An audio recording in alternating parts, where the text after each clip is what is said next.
ओंकारं बिंदु संयुक्तं नित्यं ध्यायन्ति योगिनः कामदं मोक्षदं चैव ओंकाराय नमो नमः।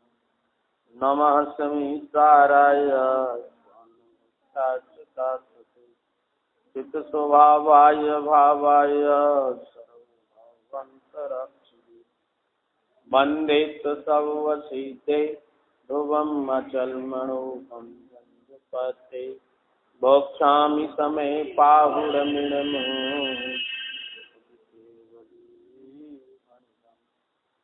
निज स्वरूप को परम रस में भरो अपार परमानंद में समय कार्य कुंद कुंद मुनि चंदवर अमृत चंद मुनि आत्म रति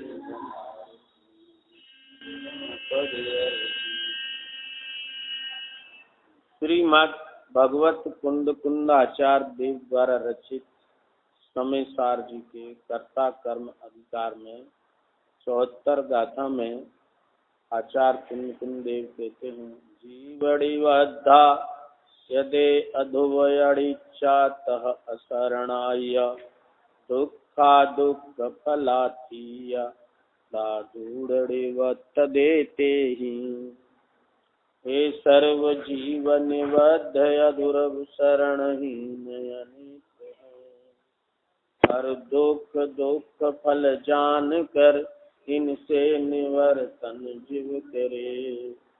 ये आश्रव जीव के साथ निबद्ध हैं, अध्रुव हैं, अनित्य हैं, अशरण हैं, दुख रूप हैं और दुख ही जिनका फल है। ऐसा जानकर ज्ञानी इनसे निवृत्त होता है। ज्ञानी आश्रव को जानकर निवृत्त होता है। ऐसा जानकर कि आश्रव जीव के साथ निबद्ध हैं, अध्रुव हैं, अनित्य हैं, अशरण हैं, दुख रूप हैं और दुखी उनका फल। इनकी व्याख्या अपनी हो चुकी है। अब आगे इसमें जो लिखा है आदि लाइन गाथा में ऐसा जानकर ज्ञानी उनसे निवृत्ति करता है। इसकी टीका अगले पृष्ठ से है। ऐसे आश्रव और जीव का भेद ज्ञान होते ही उसके साथ ही कर्म का उदय अर्थात विपाक शिथिल हो जाता है। जिस प्रकार जिस दिशा में बादलों की रचना का अभाव हो जाने पर वह दशा निर्मल हो जाती है, उसी प्रकार अमर्यादित विस्तार रूप स्वभाव से ही उदित चित्त शक्ति के कारण आत्मा जैसे जैसे विज्ञान घन स्वभाव होता जाता है वैसे वैसे आश्रवों से निवृत्त होता जाता है। और जैसे जैसे आश्रवों से निवृत्त होता जाता है वैसे वैसे विज्ञान घन स्वभाव होता जाता है। यहाँ टीकाकार आचार्य श्री अमृतचंद्र देव कहते हैं ऐसे आश्रव, ऐसे माने वे 6 प्रकार के आश्रव और जीव का भेद ज्ञान होते ही, इनका जब भेद ज्ञान होता है कि आश्रव ये अध्रुव को आश्रव जीव के साथ लाख और वृक्ष की तरह बद्ध घातक स्वभाव वाले, इनसे विरुद्ध स्वभावी हमारा आत्मा ज्ञान स्वभावी है। अध्रुव आश्रव अध्रुव हैं और विज्ञान घन स्वभावी आत्मा ध्रुव है। आश्रव अनित्य है और हमारा ज्ञान घन स्वभावी आत्मा नित्य है। आश्रव अशरण है और हमारा आत्मा शरण है। आश्रव दुख रूप है, आत्मा सुख रूप है। आश्रव कैसे हैं कि दुख फल रूप हैं और आत्मा सुख फल रूप है। इस प्रकार आश्रव और आत्मा का भेद ज्ञान समझ में आना। ऐसे भेद ज्ञान नहीं कि आश्रव जो है वो परद्रव्य है, क्या समझ में, आश्रव पर्याय आत्मा में नहीं है, इसलिए आश्रव भिन्न है और आत्मा भिन्न है, ऐसे भेद ज्ञान नहीं। कैसे बताया ना, आत्मा दो, आत्मा जो से आश्रव विरुद्ध स्वभाव है, क्या समझ में, आत्मा ध्रुव है, आश्रव अध्रुव है, आत्मा नित्य है, आश्रव अनित्य है, आश्रव अशरण है, आत्मा शरण है, आश्रव दुख रूप है, आत्मा सुख रूप है, आश्रव दुख का फल है और आत्मा सुख का फल है। ऐसे जीव का और आश्रव का भेद ज्ञान होते ही, क्या समझना, ऐसा नहीं कि भेद ज्ञान आज करें और उसका फल बाद में मिले, ऐसा नहीं। भेद ज्ञान होते ही उसके साथ ही कर्म का उदय अर्थात विपाक शिथिल हो जाता है, समझ में आना। ऐसा भेद ज्ञान होते ही कर्म का विपाक शिथिल हो जाता है। जैसे चंदन के वृक्ष पर लिपटे हुए सर्प मयूर की आवाज सुनते ही उनके बंध टूट जाते हैं, सब बताते ढीले पड़ जाते हैं, ऐसे लिपटे रहते हैं कि उन्हें कोई खींचे तो वे चंदन के वृक्ष को छोड़ते नहीं, क्या समझ, टूट जाते, इतने उस पे आसक्त होकर वे चंदन के वृक्ष पे सर्प लिपटे रहते हैं। और देखो सर्प लिपटे रहते हैं तो चंदन में जहर व्यापता नहीं, और चंदन जो है और सर्प में जो है चंदन प्रविष्ट करता नहीं। लेकिन ऐसे बंधे हुए लिपटे हुए आशिक सर्प भी मयूर की आवाज सुनते ही उनके बंध ढीले पड़ जाते हैं। हाँ, और क्या, मयूर सर्प को हाल है, बिल्ली की तो नहीं मालूम, लेकिन सर्प का और मयूर का और सर्प का और नौला का बहुत बैर होता है, जाति विरोध, जैसे बिल्ली चूहे का होता है ना, ऐसे है। दोनों में विरोध है, दोनों लड़ते हैं, दोनों लड़ते हैं। तो क्या है कि ऐसा मयूर की आवाज सुनते ही उनके बंध ढीले पड़ जाते हैं, ऐसे ही आश्रव और आत्मा का भेद ज्ञान होते ही कर्म का उदय विपाक शिथिल हो जाता है, विपाक शिथिल हो जाता है। ये काम वेद ज्ञान होते ही तत्काल, जिस प्रकार दृष्टांत देते हैं, हाँ परद्रव्य तो है ही, ऐसा निमित्त नैमित्तिक है ना,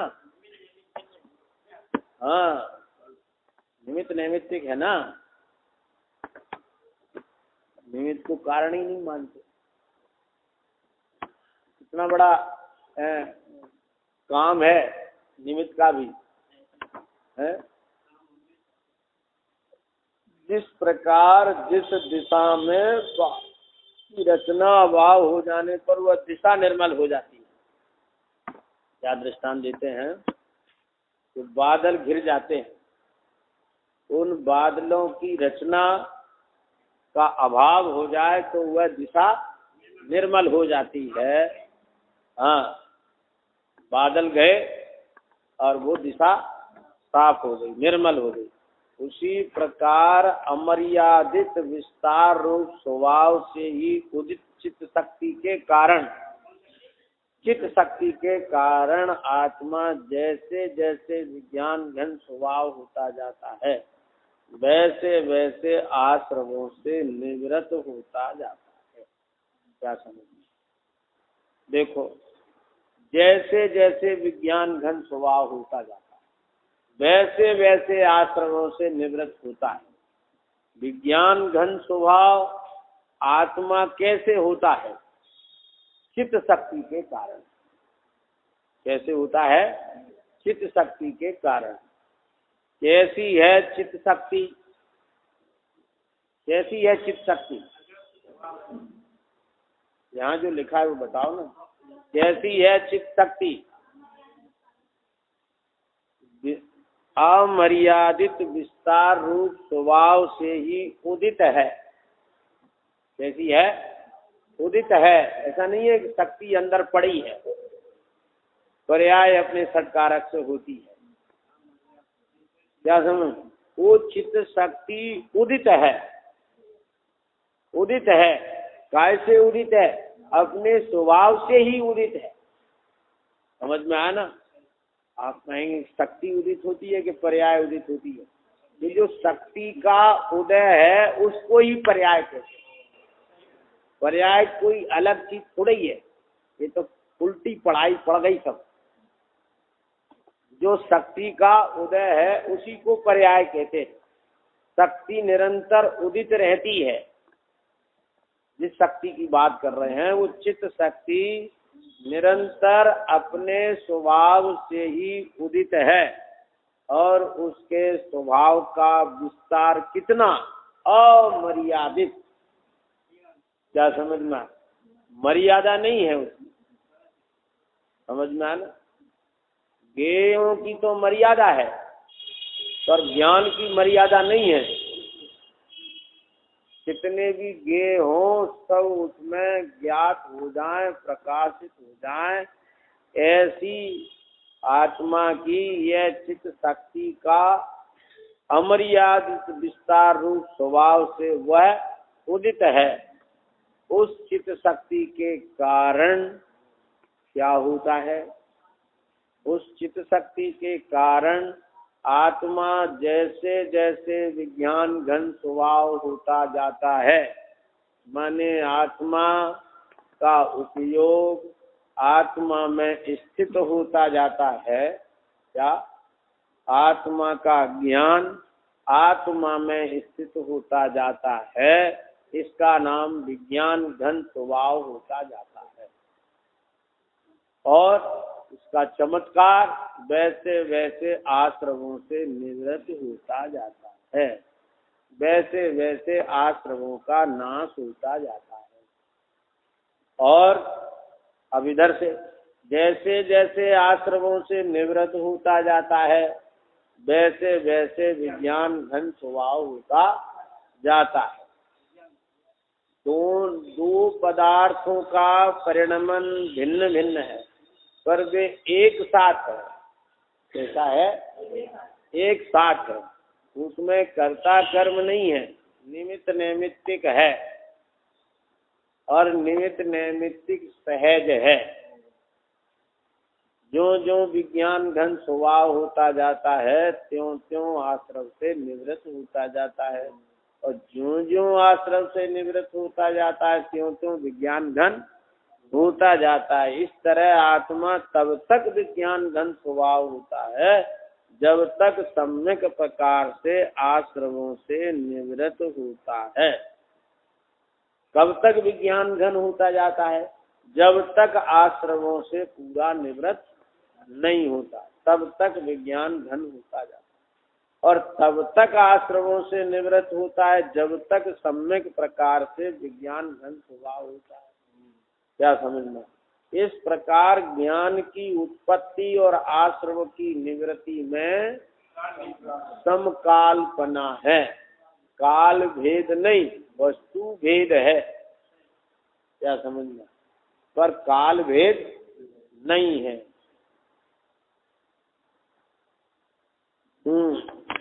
है? अब आश्रम की बात नहीं, दोनों आश्रमों की बात है।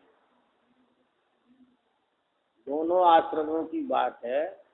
भाव आश्रम से निवृत्त होता है, उधर द्रव्य आश्रम से निवृत्त होता है।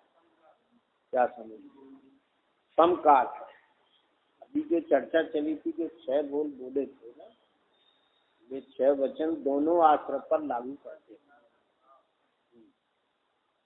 अब कहते हैं भावार्थ, आश्रव और आत्मा के उपर्युक्त प्रकार से भेदों को जानते ही जिस जिस प्रकार से जितने जितने अंशों में आश्रवों से निवृत्त होता है, उस प्रकार से उतने उतने अंशों में विज्ञान घन स्वभाव होता जाता है।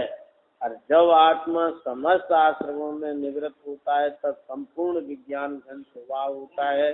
इस तरह आश्रम की निवृत्ति और ज्ञान का एक काल में होना जानना जो अभी पढ़ा है भावार्थ में, उसी की विवेचना है। आश्रम और आत्मा के उपर्युक्त प्रकार से भेदों को जानते ही, उपर्युक्त प्रकार से माने जो पहले अभी 6 प्रकार से पढ़ चुके हैं, भेदों को जानते ही जिस जिस प्रकार से जितने जितने अंशों में आश्रमों से निवृत्त होता है, उस प्रकार से उतने उतने अंशों में विज्ञान घन स्वभाव होता है। क्या समझ? होती जाती है कि होता जाता है? क्या समझ में? क्या समझ में आया? और आगे लिखा है और जब आत्मा। क्या समझ में आया? तो जिस जिस प्रकार से जितने जितने अंशों में आश्रम से निवृत्त होता, उस प्रकार से उतने उतने अंशों में विज्ञान घन स्वभाव होता जाता है। क्या समझ में? ऐसा ऑटोमेटिक निमित्त नैमित्तिक पना। जब आत्मा समस्त आश्रमों में निवृत्त होता है तब संपूर्ण विज्ञान घन स्वभाव होता है। समझ में? कौन निवृत्त होता है? आत्मा निवृत्त होता है। किससे निवृत्त होता है? आश्रमों से निवृत्त होता है। तब कितने आश्रमों से निवृत्त होता है? समस्त आश्रमों से। कितने आश्रमों से निवृत्त होता है? समस्त आश्रमों से। तब क्या होता है? विज्ञान घन स्वभाव होता है। कितना विज्ञान घन स्वभाव होता है? संपूर्ण विज्ञान घन स्वभाव होता है। इस तरह आश्रम की निवृत्ति और ज्ञान का एक काल में होना जानना। क्या समझना? एक काल में होता है। ऐसा ये आत्मा के विज्ञान घन स्वभाव का चमत्कार। क्या समझना? अब आगे देखो, आश्रमों का अभाव और संबर का होना। जो आश्रम का अभाव है उसी को संबर कहते हैं। इसका वर्णन गुणस्थानों की परिपाटी के अनुसार तत्वार्थ सूत्र की टीकाओं आदि सिद्धांत ग्रंथों में है, वहां से जानना चाहिए। विस्तार देखना चाहते तो कौन से विस्तार में कौन कौन से आश्रम का अभाव होता है तो इन सिद्धांत ग्रंथों से जान। यहाँ तत्संबंधी सामान्य प्रकरण है, अतः सामान्य रूप से कहा गया। यहाँ तो आश्रम की वो विधि बताई है। क्या समझना है कि आश्रम से निवृत्ति की विधि क्या है? यहाँ विज्ञान घन स्वभाव होना कहा है। उसका हेतु यह है कि जब तक मिथ्यात्व है तब तक ज्ञान को अज्ञान कहा जाता है। क्या समझना? और मिथ्यात्व के चले जाने के बाद उसकी अज्ञान संज्ञा नहीं विज्ञान संज्ञा होती है। यद्यप कर्मों के 6 उपशम की अपेक्षा ज्ञान में हीनाधिकता होती है, परंतु जैसे जैसे आश्रम की निवृत्ति होती जाती है वैसे वैसे ज्ञान भी बढ़ता जाता है। उसी को विज्ञान नाम से कहा जाता है। यदि मिथ्यात्व रहित अवस्था में ज्ञान अल्प भी हो तो भी वह अज्ञान नहीं कहा जाता, ऐसा जानना चाहिए। यहाँ टीका में विज्ञान घन स्वभाव होना कहा है, उसका हेतु माने कारण क्या है कि यह है जब तक मिथ्यात है तब तक ज्ञान को अज्ञान कहा जाता है। समझ में आया? ज्ञान अज्ञान कब तक कहलाता है? सामान्य पने तो ज्ञान ही है, विशेष पने अनादि से अज्ञान है। वो अज्ञान कब तक कहा जाता है? जब तक मिथ्यात्व है, और मिथ्यात्व के चले जाने के बाद उसकी अज्ञान संज्ञा नहीं, विज्ञान संज्ञा होती है। हाँ, सम्यक ज्ञान कहो या विज्ञान कहो, एक ही बात। ज्ञान संज्ञा होती अर्थात सम्यक ज्ञान संज्ञा होती। यद्यप कर्मों के क्षय उपशम की अपेक्षा ज्ञान में हीनाधिकता होती है, परंतु जैसे जैसे आश्रम की निवृत्ति होती जाती है वैसे वैसे ज्ञान भी बढ़ता जाता है। उसी को विज्ञान नाम से कहा जाता है। देखो, कर्मों का क्षयोपशम की अपेक्षा ज्ञान में हीनाधिकता होती है। क्या समझ में आया? जितना क्षयोपशम है उतना ज्ञान है। किसी का ज्ञान हीन है तो उसका क्षयोपशम हीन है, किसी का ज्ञान विशेष है तो उसका क्षयोपशम विशेष। जैसे जैसे आश्रम की निवृत्ति होती जाती है वैसे वैसे ज्ञान भी बढ़ता जाता है। समझ में आया ना? अर्थात ज्ञान में स्थिरता बढ़ती जाती है। समझ में आया ना? ज्ञान का विकास बढ़ता जाता है ऐसा नहीं, क्षयोपशम बढ़ता जाता है ऐसा नहीं, ज्ञान बढ़ता जाता है। इसका मतलब ज्ञान में स्थिरता बढ़ती जाती है। जो जैसे जैसे आश्रम की निवृत्ति होती जाती है वैसे वैसे ज्ञान भी बढ़ता जाता है। या ज्ञान बढ़ता जाता है इसका क्या मतलब कि वो ज्यादा गुणों को जानने लगता है ऐसा नहीं, ज्ञान की स्थिरता बढ़ती जाती है, विज्ञान घन स्वभाव होता जाता है। उसी को विज्ञान नाम से कहा जाता है। यदि मिथ्यात रहित अवस्था में ज्ञान अल्प भी हो तो भी वह अज्ञान नहीं कहा जाता, ऐसा जानना चाहिए। ज्ञान की हीनाधिकता के आधार पर ज्ञान अज्ञान और सम्यक ज्ञान नहीं कहा जाता। समझ में आना? जैसे किसी का 11 अंग 9 पूर्व का ज्ञान भी मिथ्या होता है, और किसी को 7 तत्व के नाम नहीं आते और उसका ज्ञान भी सम्यक कहा जा सकता है, यदि सम्यक दर्शन है तो। क्या समझ में आया?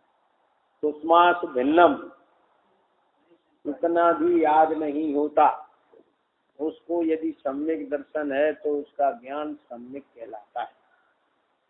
और सम्यक दर्शन नहीं, मिथ्या तो है, तो 11 अंग 9 पूर्व का ज्ञान भी मिथ्या ज्ञान कहलाता है।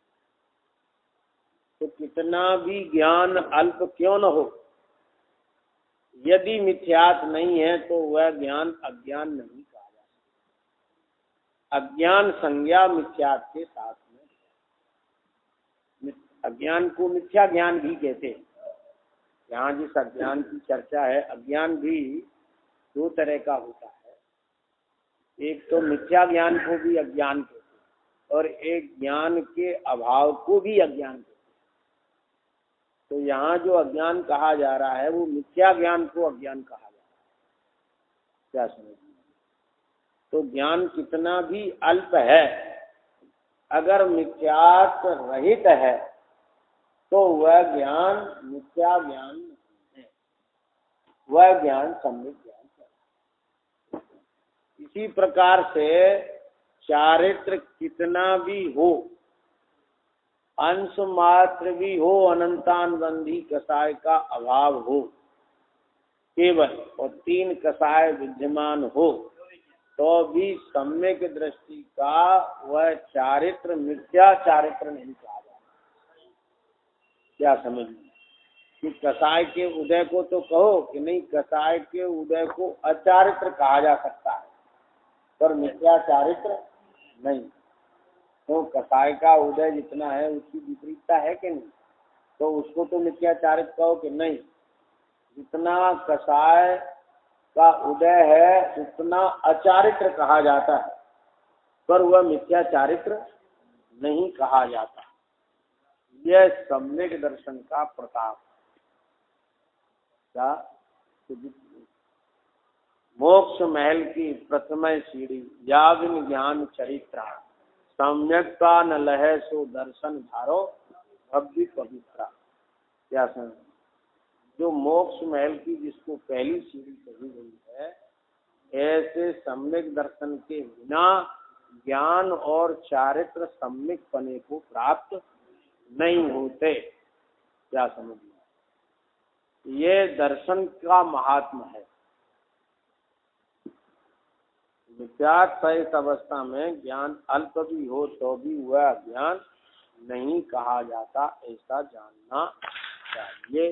इस प्रकार 74 गाथा की टीका एवं भावार्थ पर चर्चा।